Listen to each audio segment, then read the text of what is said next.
crystal clear water, timeless coastal towns, and 1,000 islands waiting to be explored. Hi, I'm Dee Caffari, and you probably recognise me more from my offshore racing adventures. But in this 6-part video series, I'm switching gears and I am cruising in the beautiful waters of Croatia with the RYA and Sunsail. So let's get started.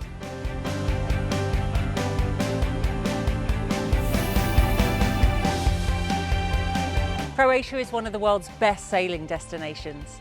But if it's your first time, especially on a skipper charter, you probably have a few questions.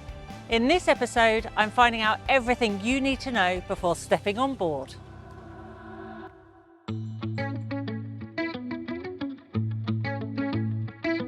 I arrived at Sunsail in Croatia and got paired with my skipper, Mirna. With years of experience at Sunsail's Agana base, she knows these waters inside out, and her goal is to make the whole trip easy, relaxed and stress-free right from the beginning.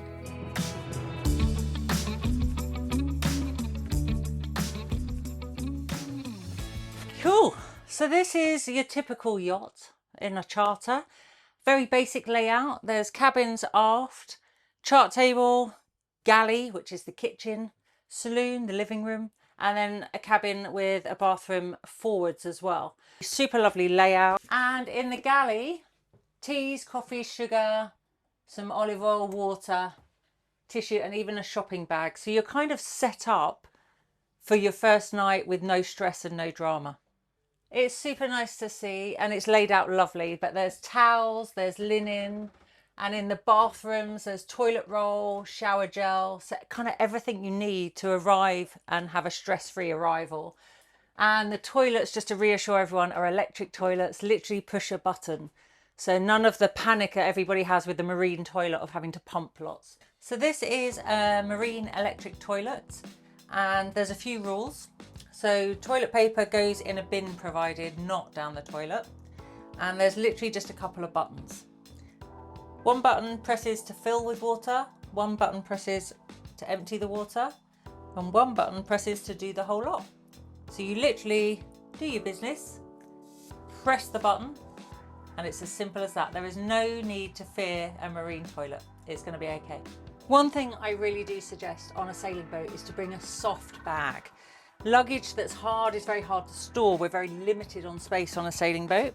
And if you unpack and put your stuff away, you can roll your bag up and get rid of it for the week. You don't need to see it. So unpacking, what do I got? Swimwear, very important. But also, we know the weather can change very quickly, and I don't want to miss out on things. So I've got some waterproofs, just in case. White-soled, non-slip, non-marking, comfy shoes. Sun hat, because the sun's very strong. And also there's a lot of glare, white boat, the water, everything's reflecting. So I've got some marine safe sunblock and a pair of shorts because I'm on holiday. So I'm going to get in holiday mode, kick back and get changed. Thank you. So that's it. Shorts are on, holiday mode activated, the sun's out, and I've got a chance just to sit and relax until I meet up with my skipper again and find out the plan.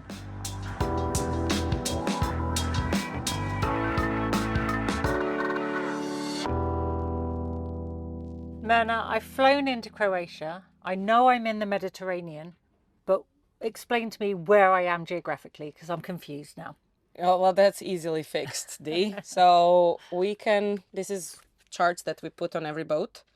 You may recognize this as Italy, the Italian boot, you know what that is? So we're just on the opposite coast, or as we like to say it, the nicer coast, the nicer side, yeah? And this is the Dalmatian coast? Yes, part of it we call Istria, Kvarner, and then we have Dalmatia, which is north, central, and southern Dalmatia. So we're in the central, and that's right about here, and our base is in Marina. Cool, and the water, the sea that we're sailing in is not actually termed the Mediterranean, it's the Adriatic, correct? Exactly. It's the Adriatic Sea, or in Croatia we say Jadransko more. I believe you. So, Where are we going? What's the plan? So when we do this for bareboaters as well. We always start with the weather because obviously sailing, you know, you want to follow the wind. And it always depends on what we want to do. Some people really want short legs because they have like little kids or something. Some people want really long legs. And we have a little bit of a goal in the agenda to get to. So we're starting with nice northwesterly winds that's called the maestral winds in the summer. So we're gonna have up to maybe some 20-ish knots to start with. So we're gonna use that and we're gonna shoot out immediately right here with those northwesterlies, only 11 miles away to our Sholta Island. That's what we would like to start with. And then we will see, because we have very limited amount of time before the southeasterlies hit. And the southeasterlies are a little bit more uncomfortable. They're this constant building wind that blows away. And do they have a name? They do.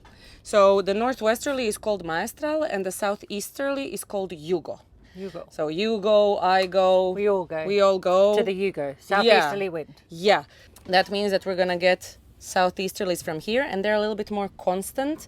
We have much more swell. So we really want to be sailing so we don't really feel wobbly in our stomach.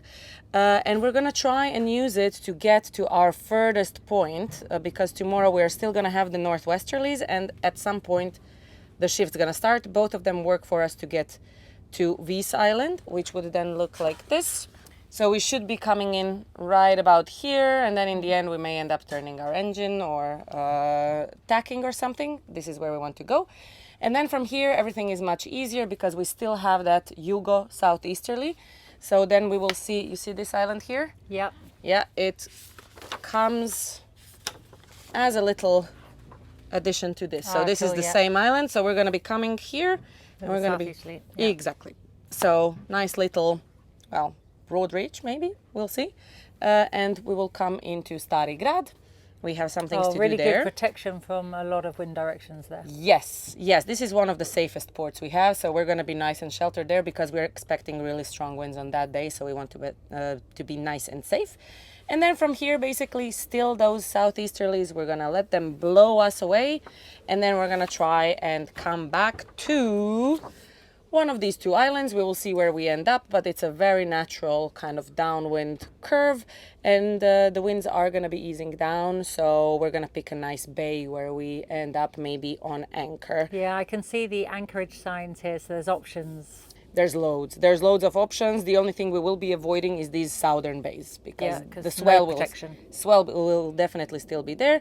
And then it's just a short hop back into base to finish our adventure. Sounds like a good plan. Let's see if it works. I've got the expert on board. I'm trusting you entirely and I'm looking forward to it. We set sail in calm, sheltered waters, the perfect conditions to get familiar with the boat and settle into life on board.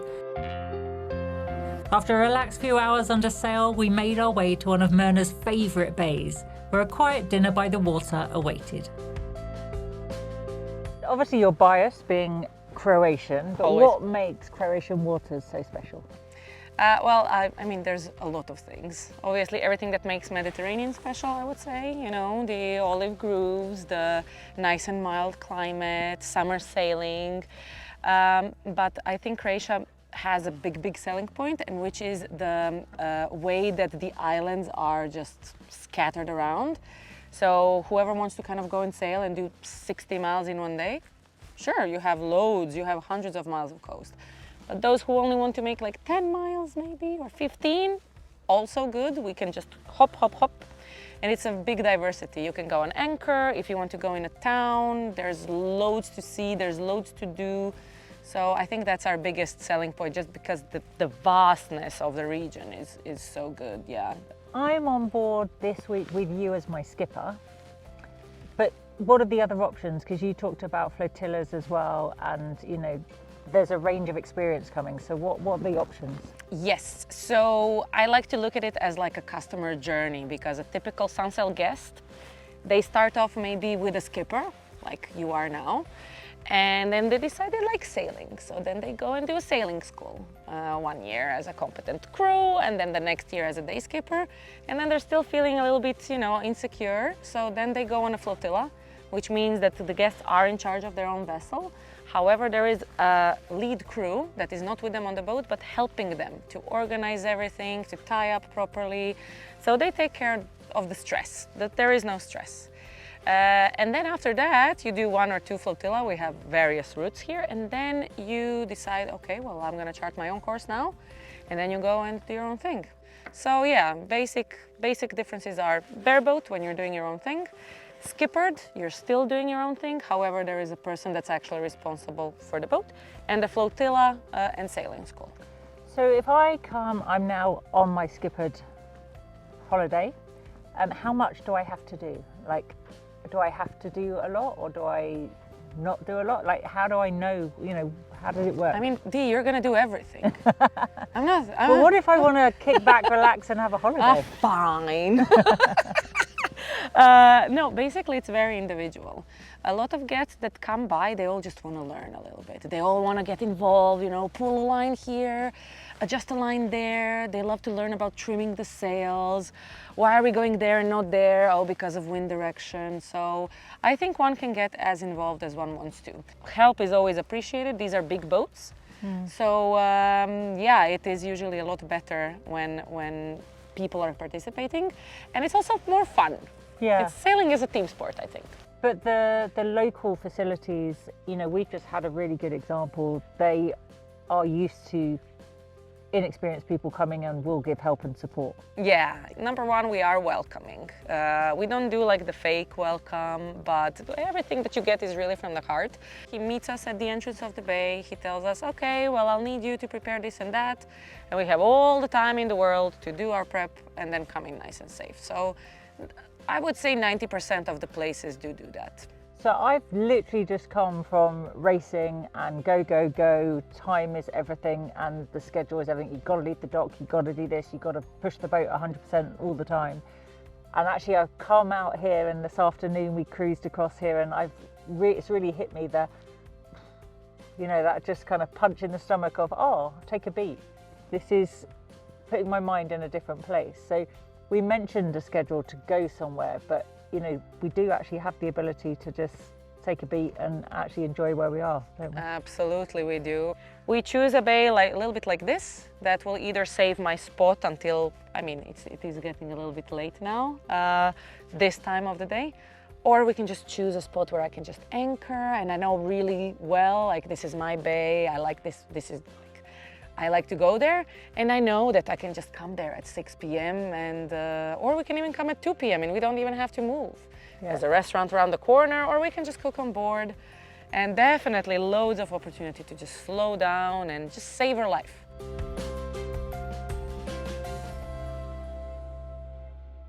Coming cruising in Croatia is exciting. What I'm looking forward to most is that kind of chance to explore the coastlines and the islands. There's so many hidden bays and stuff to see here.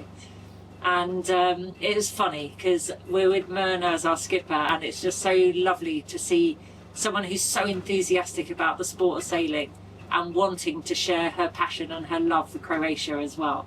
So it's almost infectious, and I can't wait to spend the next few days exploring what it's like. But for now, it's my sleepy tea and my first night on board. Next time, we're slowing things down and heading off the beaten track to explore the relaxed side of island life. From hidden swimming spots and quiet anchorages to the charming island of Vis, we meet a local winemaker and discover the traditions passed down through generations and experience the flavours that make this island so unique.